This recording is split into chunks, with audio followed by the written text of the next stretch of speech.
Had a dream last night that I cheated. I was at a house party with my partner. We got separated and I wound up in a room with the door open. Someone was giving mouth S-time to a guy and then I was next. As I was receiving, I made eye contact with my partner outside the room and she smiled.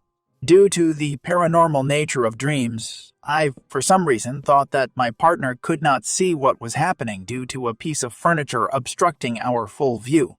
When I exited the room and saw my partner, she had eyes of an exhaustion I had never seen before and a frown so low that it could form an upside down.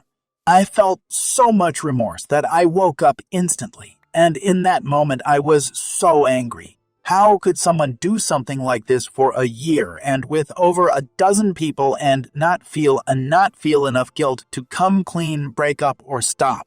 You have to be a sociopath. You have to have hated me. I get so much poop for being too sensitive, but maybe you are just insensitive. Death Story 2. Me, M30, and my girlfriend, 27, just moved in together after and have been in a relationship for 2 years now. I caught her texting her coworker. Not sure if I'm exaggerating or is this a red flag. We had a rough start in the relationship as well, which is why this bothers me so much. So my GF as of late moved in with me. She left to get a few things done and left her Apple Watch at home. I chose to glance through it and I saw she was messaging her collaborator a couple of days prior. The messages resembled this. GF, except if you come visit me at my new position or purchase a house from me. Haha. Collaborator, do you show up on Saturday or Sunday? GF, come drink before you start work. Collaborator, goodness, yeah, damn, I would have had a simple shift today. Damn it, haha. In another convo. Colleague, essentially, I have companions, haha, D, GF, rubbish, haha, however, you're right. Colleague, M, your companion. G, thanks, haha. Colleague, how's work? GF, exhausting out. We had an unpleasant beginning in the relationship. She had laid down with somebody first month in quite a while, began talking after I spent time with her that very night. I didn't figure out till months after the fact, and I chose to offer her one more opportunity since we weren't true and we were. Just a month in, that had a ton of issues in the relationship, so it's the motivation behind why I don't trifle with things. I feel like this is the straw that broke the camel's back for me, however needed to get some info. I sat on the sofa, gazing at the messages on my sweetheart's Apple Watch. My heart was hustling, my brain in a whirlwind of feelings. Messages' meaning could be a little more obvious. Was my sweetheart undermining me? Or then again, would I say I was blowing up? My contemplations dashed back to the start of our relationship, the rough beginning we had. I had allowed her a subsequent opportunity, regardless of the questions to me, yet presently I was addressing whether it was the best choice. I stayed there for what felt like hours, attempting to figure out the messages. I realized I expected to converse with her about it, yet I didn't have the foggiest idea how. I would have rather not blamed her for anything without knowing the full story, and yet I was unable to overlook my premonition. At long last, my sweetheart returned from her tasks, and I summoned up the fortitude to converse with her. I showed her the messages on her Apple Watch and requested that she make sense of them for me. She looked shocked and afterward confounded as she read through the messages. "Goodness those," she said, a touch of disturbance in her voice. "Those are simply messages among me and my collaborator. We were simply messed around." I raised an eyebrow. "Messed around?" "No doubt," she said, feigning exacerbation. "We were simply playing. It's nothing significant." I didn't know whether I trusted her. I had heard that reason previously. In any case, I chose to assume the best about her for the present, I expressed, attempting to sound easygoing. Be that as it may, in case it isn't obvious, it made me somewhat self-conscious. She took a gander at me, her eyes relaxing. "Please accept my apologies," she expressed, connecting with contact my hand. "I didn't intend to make you self-conscious. It will not repeat."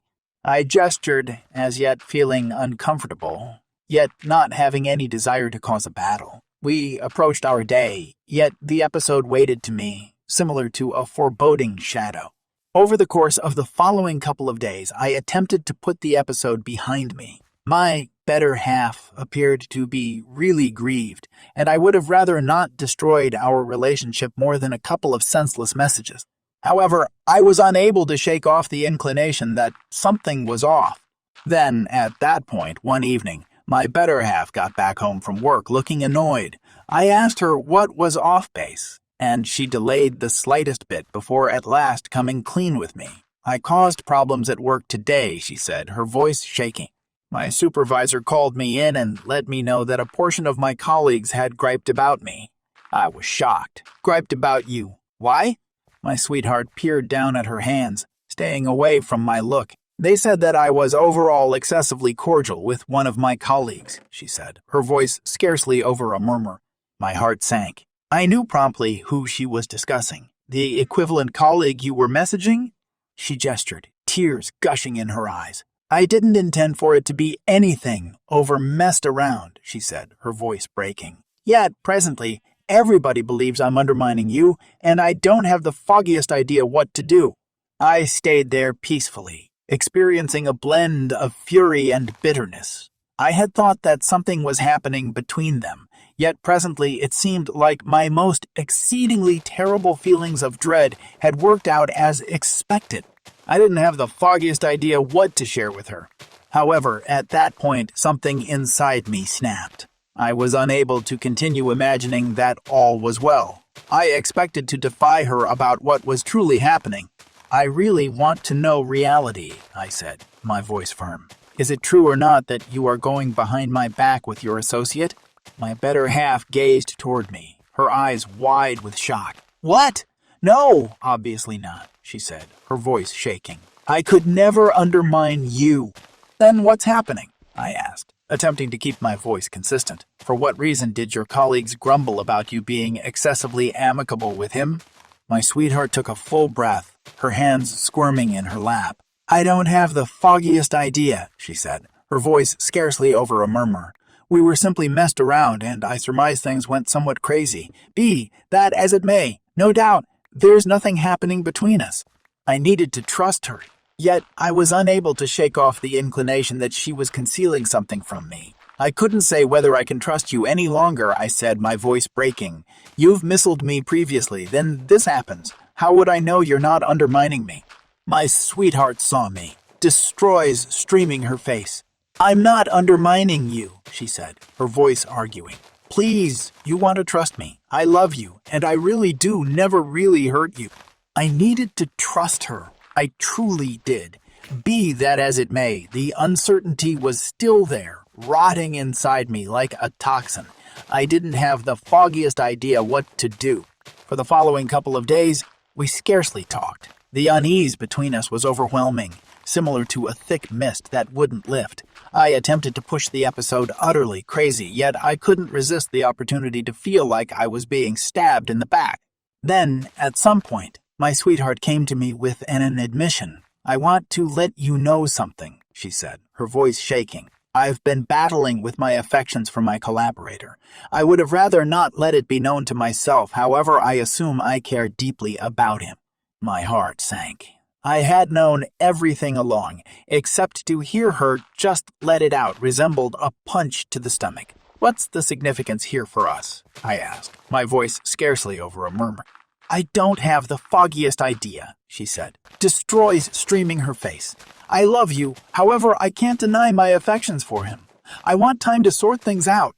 I needed to shout at her, to tell her that she was committing an enormous error. In any case, I was unable to track down the words.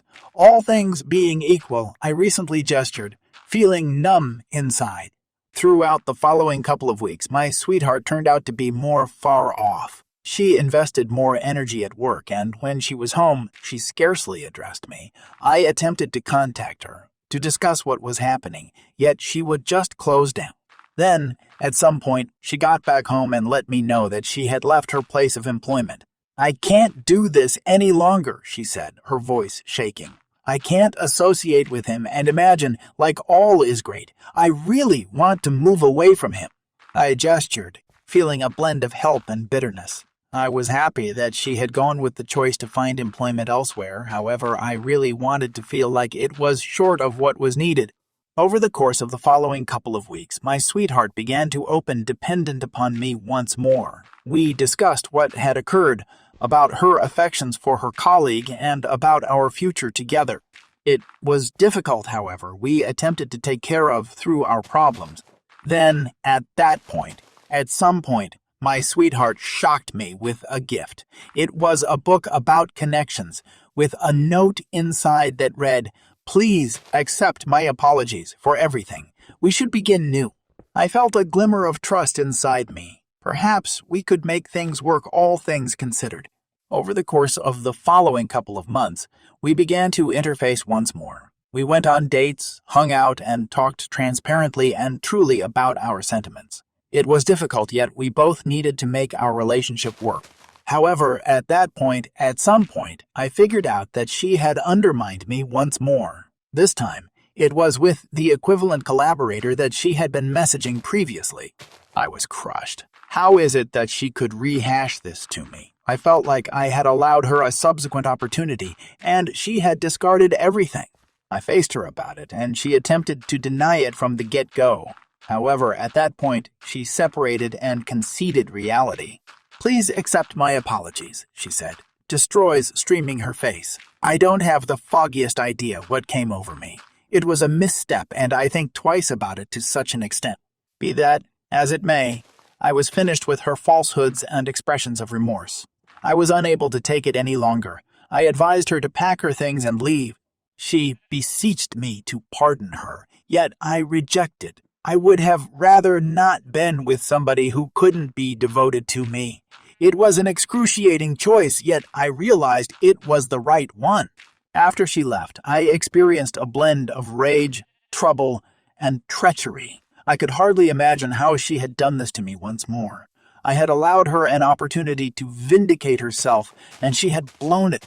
For the following couple of weeks, I zeroed in on myself. I went out with companions, chipped away at my leisure activities, and attempted to continue on from her. It was difficult, however. I realized that I merited better compared to somebody who couldn't be faithful to me.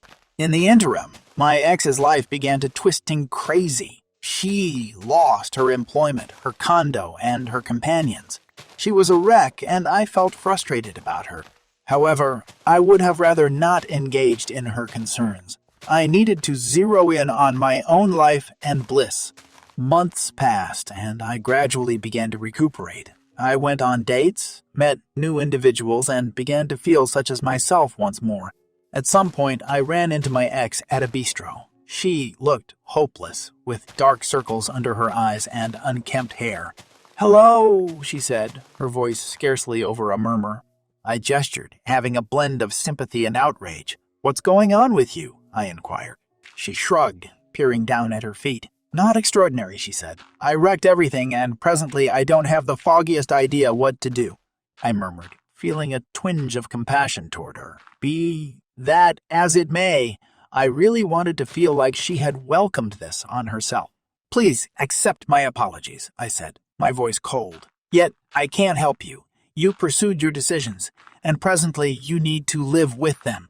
With that, I left the cafe, feeling a blend of help and pity. I realized that I had settled on the ideal choice in cutting off our friendship. However, I couldn't resist the opportunity to feel frustrated about her. Months transformed into years, and I continued on with my own personal business. I met another person, became hopelessly enamored, and got hitched. I was blissful, and I realized that I had settled on the best choice in leaving my ex. In any case, occasionally, I would ponder her and can't help thinking about what had befallen her. Had she tracked down bliss? Had she continued on from her mix-ups?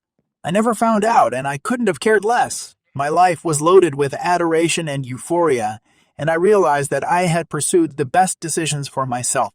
Eventually, I discovered that occasionally, the hardest choices are the ones that lead to the most joy.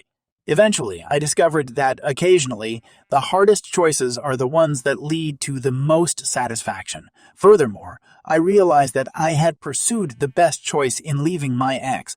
However, our relationship had been loaded up with its reasonable portion of difficulties and awfulness. I arose more grounded and stronger on the opposite side. I was appreciative for the examples I had learned and for the examples I had learned and for the new love that had come into my life. Furthermore, that's what I realized. Regardless of what occurred from now on, I would continuously have the option to confront it with a feeling of solidarity and boldness.